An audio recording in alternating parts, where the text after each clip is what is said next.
This is a very direct book.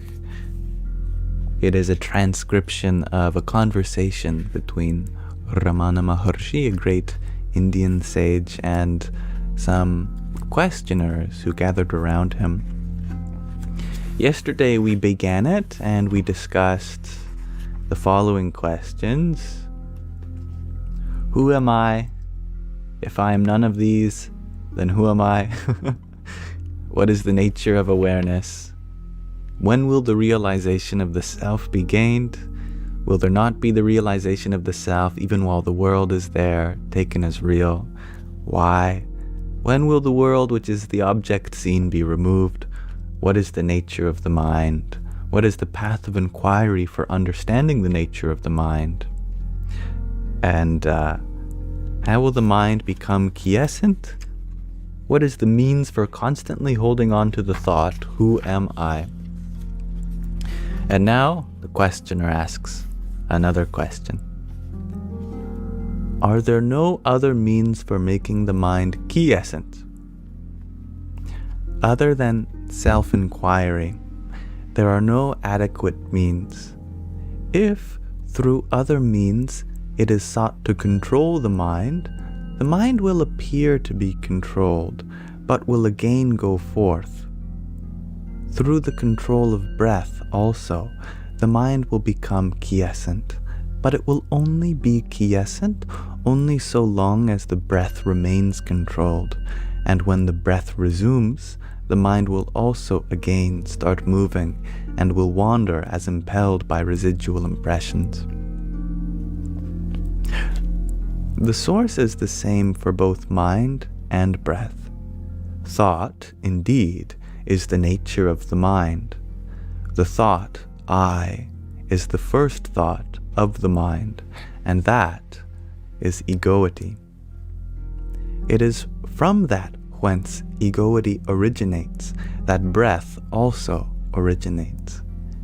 Therefore, when the mind becomes quiescent, the breath is controlled, and when the breath is controlled, the mind becomes quiescent. But in deep sleep, although the mind becomes quiescent, the breath does not stop. This is because of the will of God, so that the body may be preserved and other people may not be under the impression that it is dead. In the state of waking and in samadhi, when the mind becomes quiescent, the breath is controlled. Breath is the gross form of mind. And when the body dies, the mind takes the breath along with it. Therefore, the exercise of breath control, pranayama, is only an aid for rendering the mind quiescent. Mano nigraha. It will not destroy the mind. Mano nashaha.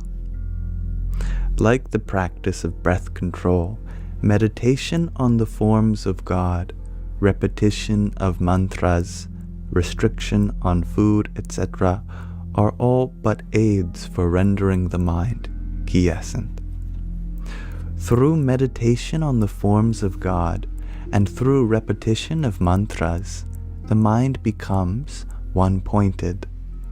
The mind will always be wandering, just as when the chain is given to an elephant to hold in its trunk, it will go along grasping the chain and nothing else.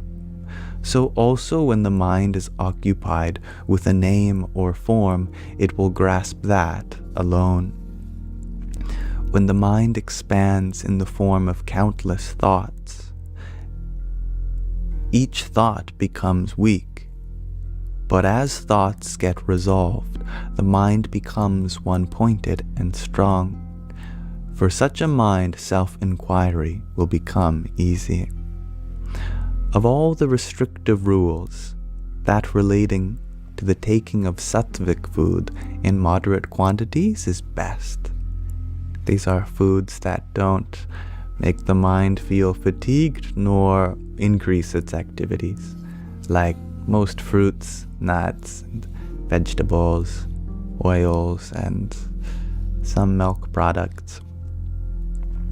By observing this rule, the Sattvic quality of the mind in turn will also increase, and that will be helpful to self-inquiry.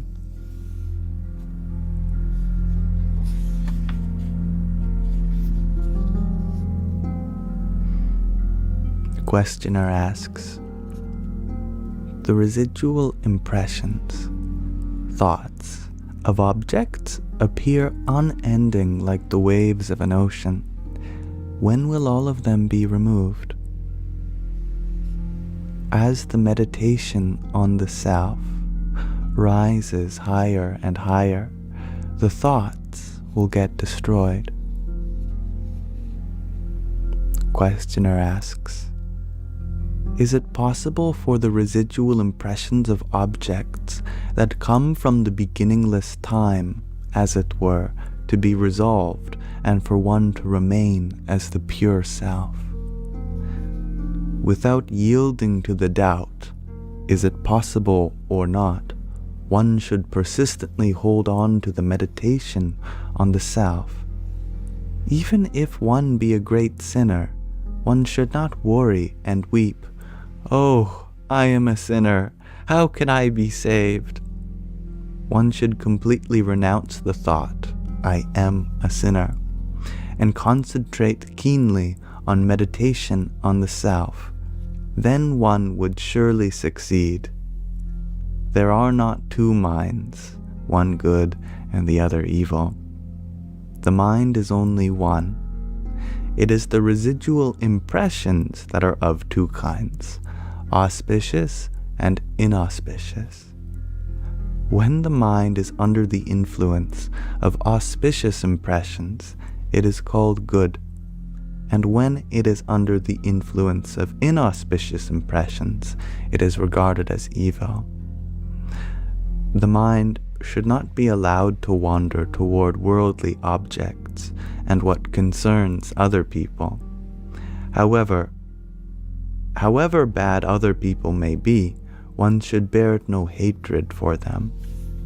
Both desire and hatred should be eschewed. All that one gives to others, one gives to oneself.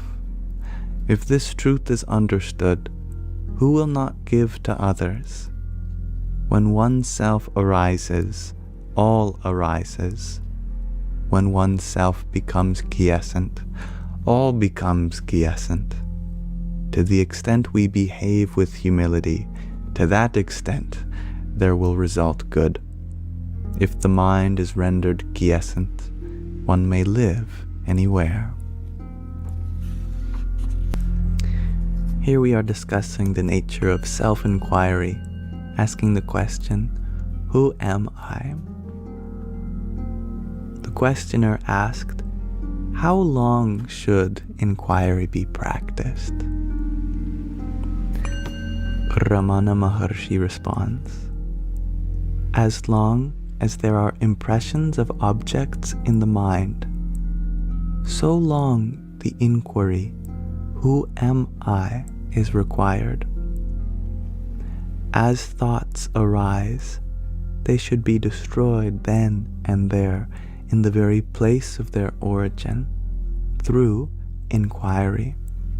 If one resorted to contemplation of the self unintermittently until the self was gained, that alone would do. As long as there are enemies within the fortress, they will continue to sally forth. If they are destroyed as they emerge, the fortress will fall into our hands. All right.